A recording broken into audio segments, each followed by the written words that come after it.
Hola la communauté! Comment allez-vous? Aujourd'hui, on se retrouve pour parler d'une affaire qui date un peu, parce que oui, effectivement, elle date de l'année 2014. Je suis un peu en retard, hein, vous remarquerez quand même. Je vais vous parler du coup de Lars Mittan.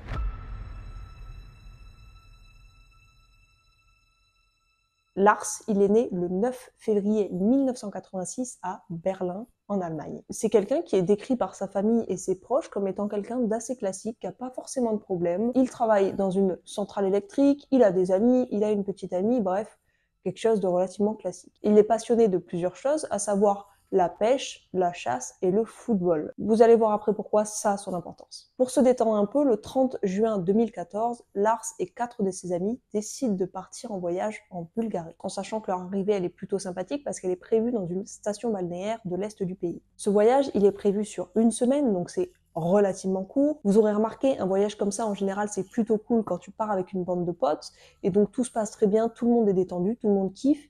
Juste Lars, il inquiète un peu ses potes parce qu'il mange pas beaucoup pendant ce voyage, alors qu'en général, c'est un bon mangeur, c'est un bon vivant, il aime profiter de la vie, et là, il est plutôt à base de bols de soupe, de salade, mais bon, il n'y a rien de très inquiétant. Le 6 juillet 2014, donc la veille de leur retour de vacances, ils décident d'aller tous dans un bar qui est à peu près à 30 minutes de marche de leur hôtel. Bon, je vous l'ai dit, Lars, c'est un passionné de football, et dans ce bar-là, il va rencontrer des Bulgares qui sont pas pour la même équipe que lui, bref, ils vont commencer à se friter et ça va mal tourner. Du coup, Lars et ses potes, ils décident de quitter le bar directement et d'aller au McDo, parce qu'ils ont une petite faim, vous connaissez, après la fête, la faim. Je viens de l'inventer là? Oui, c'est possible. Bon, Lars, en fait, il va expliquer à ses potes que bon, il a pas envie d'entrer dans le McDo, il a pas forcément faim, donc il va les attendre dehors pendant qu'ils commandent. C'est là que ça devient compliqué parce que donc ses potes, ils commandent, ils reçoivent leur commande, et quand ils sortent donc 20 minutes après, bah, Lars a disparu en fait. Il n'y a plus personne. Ils se disent tout simplement que Lars a dû en avoir marre d'attendre, que 20 minutes c'est relativement long, et que du coup il a décidé peut-être de rentrer à l'hôtel à pied. Donc ils vont repartir à l'hôtel, et en fait en arrivant, toujours pas de traces de Lars. Ils vont décider de pas attendre et de dormir quand même parce qu'ils se rendent compte qu'ils peuvent pas faire grand chose, qu'il fait nuit, qu'il est tard et que Lars ne répond pas. Le lendemain, donc je rappelle que c'est le fameux jour de retour de vacances, et Lars en fait va réapparaître à l'hôtel d'un coup. Il est très confus, il va expliquer qu'en fait quand il attendait ses potes sur le parking du McDo, les Bulgares avec lesquels il s'est frité dans le bar l'ont suivi, l'ont rejoint et l'ont passé à tabac. Il était vraiment mal en point, du coup il n'a pas pu rejoindre l'hôtel. En plus il va expliquer qu'il a extrêmement mal à une des oreilles, donc ses potes vont lui dire bon clairement on décale le vol et tu vas voir un médecin illico presto. Avant leur vol du coup il va réussir à voir un médecin et ce médecin va lui diagnostiquer une oreille perforée. Il va lui prescrire du céfuroxime qui est un antibiotique et en plus de ça il va lui demander de pas prendre l'avion pendant au minimum 24 heures parce qu'avec la pression ça risque d'abîmer encore plus son oreille. Lars ça l'embête fortement que ses potes ne prennent pas l'avion juste pour que lui il ait le temps de se reposer, donc il va leur dire tout simplement de partir eux, de prendre le vol et que eux il les rejoindra le lendemain qui prendra un autre vol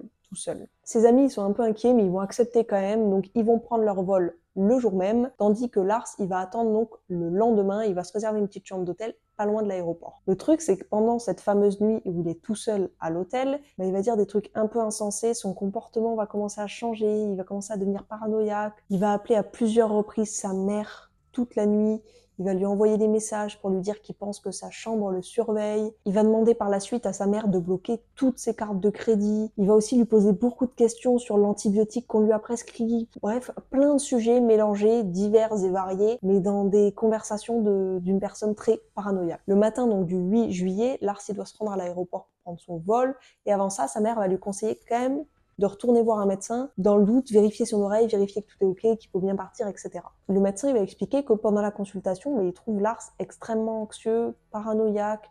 Lars va lui encore une fois lui poser beaucoup de questions concernant l'antibiotique qu'on lui a prescrit, comme les questions qu'il a posées à sa mère. Bref, des conversations un peu bizarres, mais le médecin va quand même accepter qu'il prenne l'avion pour son vol d'or. Le médecin lui indique qu'il peut partir et Lars, pour autant, il ne part pas, il a des petites minutes de tout, de blanc, de trou, il se lève pas pour partir. Sauf que d'un coup, un technicien se trompe de salle et entre dans la pièce où est Lars, et Lars va devenir complètement parano. Sa panique, elle va prendre le dessus et il va fuir en laissant toutes ses affaires de A à Z. Son téléphone, son portefeuille, ses bagages. Donc il va tout simplement se lever de la pièce et partir en courant. Il va sortir de l'aéroport, sauter une clôture, et puis on va le voir s'en aller dans une forêt voisine. Ces images-là, elles ont été enregistrées par des caméras de surveillance, à savoir que depuis ce jour-là, depuis ce moment-là, Lars n'a jamais été revu. Il reste introuvable à ce jour, donc presque 10 ans après, ce sont les dernières images de lui vivant. Et à ça, donc comme je vous ai dit, ça fait maintenant 10 ans, donc l'affaire elle a été plus que médiatisée, on en a entendu parler partout dans le monde, donc vous vous en doutez, mais plusieurs théories ont été amenées. Je vais vous les évoquer, bien sûr, elles sont à prendre avec d'énormes pincettes, elles ont été évoquées par des médias, par des personnes d'internet, bref, c'est des théories un peu qui tournent, mais il n'y a rien aujourd'hui qui laisse penser qu'une de ces théories soit réelle. La première théorie serait que, effectivement, les Bulgares avec lesquels il s'est battu lui ont énormément voulu, ils faisaient peut-être même partie d'un trafic d'organes, c'était peut-être des criminels et qui l'ont pourchassé. La deuxième théorie, ce serait donc que, effectivement, il a pris un gros coup au niveau de la tête et au niveau du tympan, et ça aurait altéré son comportement, il aurait eu des problèmes d'hallucination et de paranoïa. La troisième théorie, c'est qu'il a mal réagi aux médicaments, que l'antibiotique a pu lui créer, donc les mêmes troubles que s'il avait eu des lésions cérébrales, à savoir des hallucinations, de la paranoïa, bref, des problèmes psychologiques. Et il s'avère que c'est déjà arrivé à plusieurs personnes avec la prise de ce médicament. C'est dans les effets secondaires, certes, peu fréquents, voire presque jamais, mais presque jamais, ça ne veut pas dire jamais. Oui, c'est assez logique en fait. La quatrième théorie qui est plus simple, c'est que simplement il a eu un problème effectivement au niveau du cerveau, il a eu des lésions, il a couru dans la forêt et qu'il se serait fait attaquer par un animal.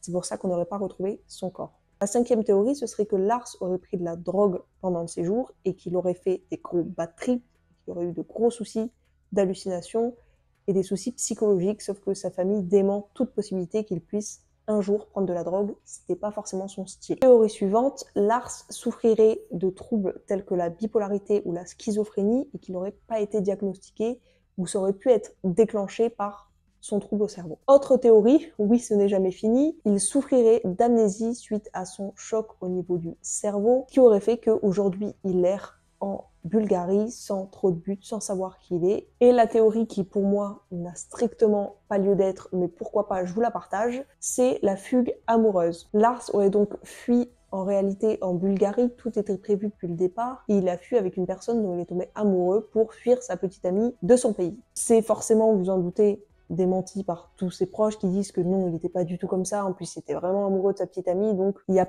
vraiment peu de chance. Voilà, on a parlé de beaucoup de théories ayant été données par des personnes ayant suivi l'histoire de près ou de loin. Maintenant, je veux bien votre théorie à vous. Est-ce que vous connaissiez l'affaire? N'hésitez pas à me le dire en commentaire. Quoi qu'il arrive, si vous avez aimé la vidéo, n'hésitez pas à vous abonner, à liker, à commenter, ça fait vraiment plaisir, c'est un soutien de malade, alors merci beaucoup à tous ceux qui le font. Je vous récupère pour vous dire au revoir maintenant, comme d'habitude. On se fait de gros bisous et on se dit à vendredi prochain. Gros bisous!